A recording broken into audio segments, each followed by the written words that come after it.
लेकिन सत्ता में सबसे पहले बात करते हैं भारत के दो पड़ोसी देशों की, जहां अशांति ही अशांति है, जहां की राजधानी में आज का शुक्रवार हंगामेदार और धमाकेदार रहा। एक तरफ पाकिस्तान है, जहां इस्लामाबाद में आज मस्जिद के अंदर जबरदस्त विस्फोट हुआ, जिसके बाद खलबली मच गई। मस्जिद के अंदर जुमे की नमाज चल रही थी, बड़ी संख्या में लोग वहां मौजूद थे। इसी दौरान आत्मघाती हमलावर ने खुद को उड़ा लिया। सवाल यही है कि सुसाइड बॉम्बर कहां से आया था, किसने भेजा था, हमले की वजह क्या थी। सत्ता में आपको इन सभी सवालों का जवाब देंगे। दूसरी खबर बांग्लादेश की राजधानी ढाका से है, जहां चुनाव से पहले सत्ता विरोधी चिंगारियां भड़क रही हैं। मोहम्मद यूनुस के खिलाफ विरोध प्रदर्शन हो रहे हैं। कुछ और वीडियो के साथ इस कहानी को भी डिकोड करेंगे और ये बताएंगे कैसे बांग्लादेश में भी हालात विस्फोटक बन चुके हैं। ये पाकिस्तान की मस्जिद में धमाके का वीडियो है, जो ये बता रहा है कि कैसे पाकिस्तान के अंदर हालात बिगड़ चुके हैं, कैसे शहबाज और मुनीर की सत्ता के विरोध में बम और बारूद का भी इस्तेमाल हो रहा है।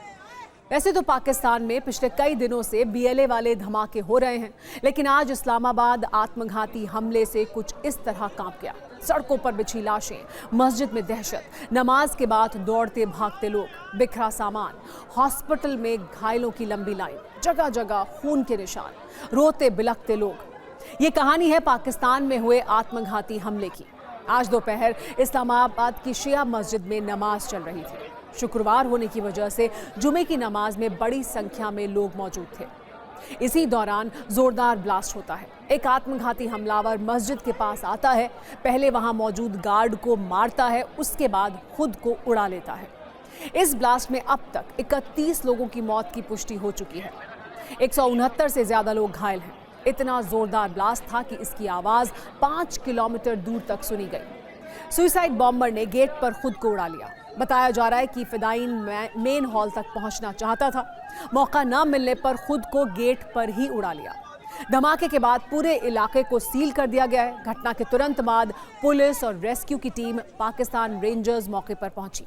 शहर के प्रमुख अस्पतालों में इमरजेंसी घोषित कर दी गई है। इमाम बारगाह खदीजतुल कुबरा शिया समुदाय की एक प्रमुख जगह है। हर शुक्रवार को यहाँ अच्छी खासी भीड़ रहती है। सवाल यही है कि सुसाइड बॉम्बर कौन था, इसे किसने भेजा था। अब तक किसी भी संगठन ने इसकी जिम्मेदारी क्यों नहीं ली है। पाकिस्तान के राष्ट्रपति आसिफ अली जरदारी ने मारे गए लोगों के लिए शोक जताया है। उन्होंने कहा है कि बेगुनाह लोगों को टारगेट करना इंसानियत के खिलाफ है। अधिकारियों को निर्देश दिए कि घायलों को हर संभव बेहतर इलाज की सुविधा दी जाए।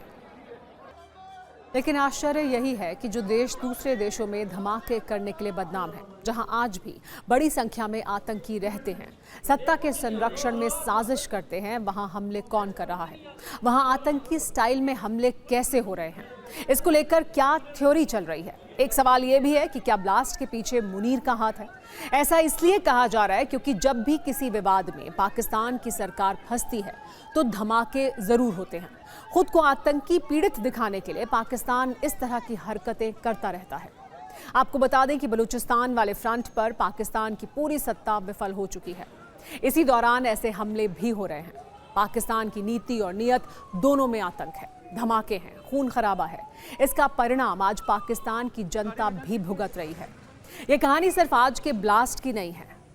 PIPS यानी Pakistan institute for piece studies की 2025 की वार्षिक रिपोर्ट के अनुसार 2025 में पाकिस्तान में 699 हमले हुए। 2024 की तुलना में ये 34% ज्यादा हैं। इन हमलों में 699 लोगों की मौत हो चुकी है, 1034 लोग घायल हो चुके हैं। ज्यादातर हमले खैबर पख्तूनख्वा और बलूचिस्तान में हुए हैं। इतना ही नहीं, ग्लोबल टेररिज्म इंडेक्स में पाकिस्तान दूसरे नंबर पर आता है। ग्लोबल टेररिज्म इंडेक्स 2025 के अनुसार 2025 में TTP के हमलों में 90% की वृद्धि हुई है।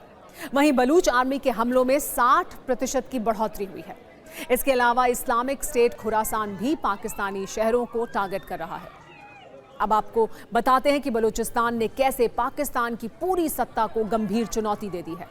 एक तरफ पाकिस्तान के प्रधानमंत्री, सेना प्रमुख और बड़े बड़े नेता कश्मीर के मुद्दे पर आक्रामक बयानबाजी करते हैं, नफरत और झूठ का प्रचार करते हैं।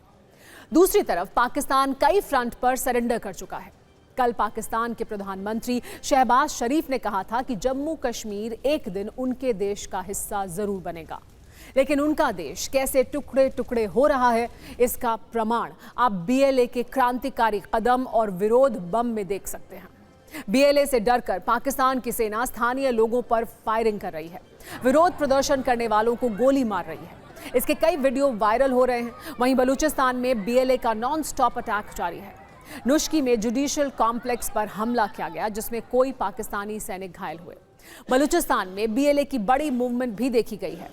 मस्तुंग में बीएलए फाइटर्स पाकिस्तानी रेंजर्स को सीधी चुनौती दे रहे हैं। मस्तुंग के 80% इलाकों में बीएलए ने कब्जा कर लिया है। यह दावा बीएलए ने वीडियो जारी कर किया है। पाकिस्तान यह कबूल भी कर चुका है कि बलूचिस्तान में उसे भारी नुकसान हुआ है, कई सैनिक मारे गए हैं। बीएलए का दावा है कि उसने 250 से ज्यादा पाकिस्तानी रेंजर्स को मारा है। आपको याद होगा 2 दिन पहले पाकिस्तान के रक्षा मंत्री ख्वाजा आसिफ ने खुद माना था कि बीएलए लड़ाके पाकिस्तान की सेना पर भारी पड़ रहे हैं। उनके पास बेहतर हथियार और बेहतर उपकरण हैं। बीएलए पाकिस्तान को 1971 वाली हार की याद दिला रहे हैं, उसके नाम पर सीधी चुनौती दे रहे हैं। बीएलए के दावे इसे समझिए। ये कहा जा रहा है कि वो पाकिस्तानी सेना से सीधी जंग लड़ रहे हैं। इस जंग में पाकिस्तानी सेना को वो मार भगाएंगे। 1971 में 90,000 पाकिस्तानी सैनिकों की वर्दी उतरी थी। अब बीएलए पाकिस्तान के सैनिकों की खाल ही उतारेगी, उनकी हड्डियां तोड़कर टुकड़े टुकड़े कर देंगे। ये धमकी शहबाज और मुनीर को परेशान करने वाली है।